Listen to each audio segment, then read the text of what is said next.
But what? Sorry. What's your name? Bethany Crane. Okay, so Beth, what are the health and safety considerations you should take into account when playing the drums?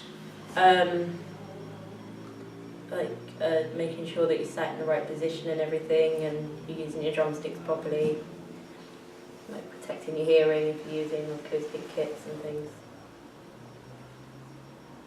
Anything else? I don't think so. Do you warm up?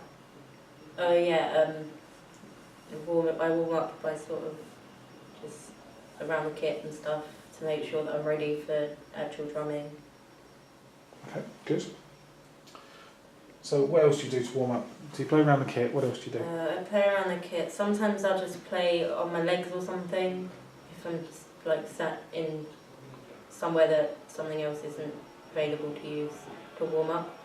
So I'll do paradiddles, fills around the kit and things like that. Okay, good. So Beth, when you're setting up a drum kit, what are some of the considerations that you should make? Making sure that everything's in the right place for you as a drummer. Yep. So you put your seat down. You put your seat in the right place first, and then make sure your pedals and your snare and everything, and then build the kit around that. Good. So that you're playing the right way. Good. So Beth, what drum kit do you play, and why do you play that drum kit? At home I have a Stag drum kit. It's got a standard size snare, I think 14 inch. Okay. 12 inch tom, 13 and a 16, I'm not sure. Okay. Bass drum? Yeah, bass drum. Has some cymbals? Got a double pedal on a bass drum. Got a slightly smaller hi-hat, I think it's 12 inches or something. Maybe a bit smaller. And I've got one cymbal because I broke one, and that's 16 inches. Okay. Good. So Beth, list the regular maintenance procedures you should carry out on your drum kit. I suppose like cleaning it and making sure it's all tuned up, there's not anything broken on it, and make sure anything's like worn down or anything. Anything else? Do you do anything to the moving parts of the drum kit? I tend to like loop them up a little bit, make sure they're right. Okay, good. So Beth, can you describe the procedure for... Okay, so in front of you is a snare drum. So could you point out the component parts of that snare drum? This is the batter head. Yep. It's the rim, it holds the batter head on. Yep. It's the lugs for tightening and loosening the batter head and rim and all that. Yep. It's the shell and the lug box, I think.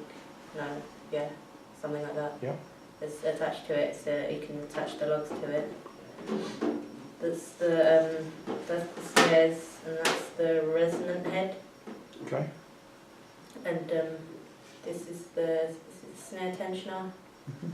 And that here will make the snares hang so that you get a less of a I know what I mean. I can't think of the word. More of a tighter snare sound? Yeah. Okay. Good, where's the shell? Remind me where the shell is? The shell is this red bit, like around Good, and lugs? the lugs of these. Tension rods? Oh no, they're tension rods, that's lugs. Okay, good stuff. Alright, good. Beth, talk me through the procedure then for changing the batter head on that drum. What would you do? Have to tighten these, but the cross tensioning. Mm-hmm. So that you don't break the shell or bend it in any way that's not supposed to go. And then you take the rim off when these are loose, and you just take them off, take the rim off, and then you can take the head off and replace it, and then put the rim back on and cross tension it again to tighten it back up to the sound that you want. Good. Okay, and then what would you do? Any bits of it you clean? I clean around the rim to make Yep. sure there's no dirt or anything inside the rim, and Mm-hmm. so that it doesn't, yeah. And when you're doing up the head, how would you do it up? Doing up the head, you tighten these, but not like tight. And then cross tension it until it's the right, and then you make sure each of these has the same sound. Okay, that's good. Just describe to me what cross tensioning is. So you do up one slightly, and then you do the one opposite, and then next to it, and then opposite that. Yeah. And then next to that, and opposite again. Okay, good. Well done.